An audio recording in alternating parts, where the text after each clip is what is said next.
started out trying to get local body language experts to give us some perspective. I started on this 5 days ago, but an interesting part of this story is how many people turned me down. A few people had scheduling conflicts, but a lot of them, I should say a few of them, said they felt so intense they didn't think they'd be able to be objective in describing it.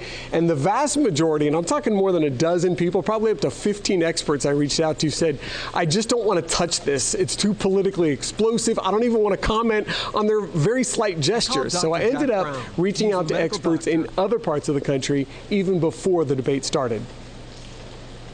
Dr. Jack Brown. He's a medical doctor and an internationally renowned body language specialist. He's written over 500 articles about President Trump's body language and tweeted more than 5,000 times about what he sees in the president's facial expressions and body movements. For example, he did this second-by-second analysis of Trump's nonverbals when he got booed at last year's World Series. Before the debate, Dr. Brown predicted it would be unlikely that Trump would try to move into Biden's space because from a body language perspective, he has a history of giving more space to men when he's near them versus women. Dr. Brown also predicted that both candidates might blink a lot, at least initially, because that's usually a sign of anxiety. Dr. Brown has been tweeting in real time. You can check it out on Twitter right now. One of the things he pointed out was that President Trump went up on his toes one point, and he said that gesture meant he had a surge of adrenaline. He said former Vice President Joe Biden pursed his lips. That could mean that there's something he wanted to say, but it might be an agreement that he doesn't want to make public. He's got all these things. He was talking about the dilation of the pupils of their eyes, so really in real time. But we also wanted to hear from another body language expert to hear what she had to say, so I asked her to take a look and tell us what she thought based on her experience and expertise. This is the website for Lisa Mitchell. She's a communications expert and the founder of a company called Power Body Language. She's also a certified forensic interviewer. Because of time constraints, she wasn't able to give a total overview of what she observed throughout the whole debate. So I asked her to share what she saw in the part that's usually the most watched, the first part of the debate.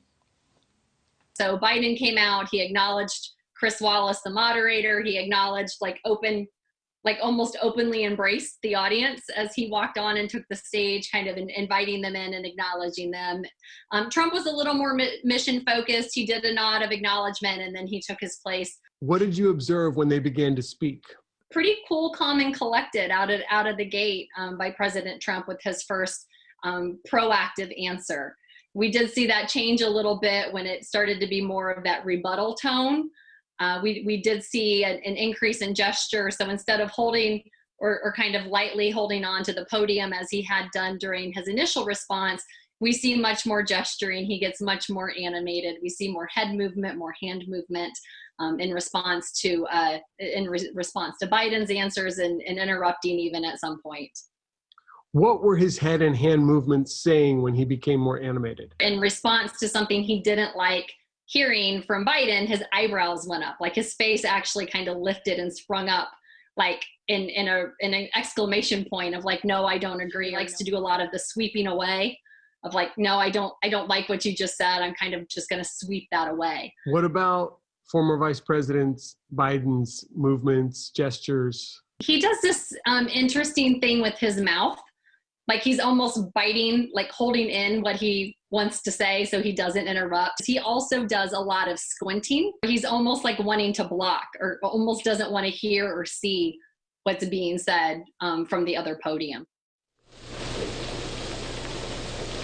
And coming up at 11:30, I'm going to let you know what else she said about their body language, their facial expressions, and their gestures when it came to their interaction with the moderator and what she took from that. That's coming up at 11:30. In the meantime, you can see all our coverage of tonight's debate right now when you go to Election 2020 on our website.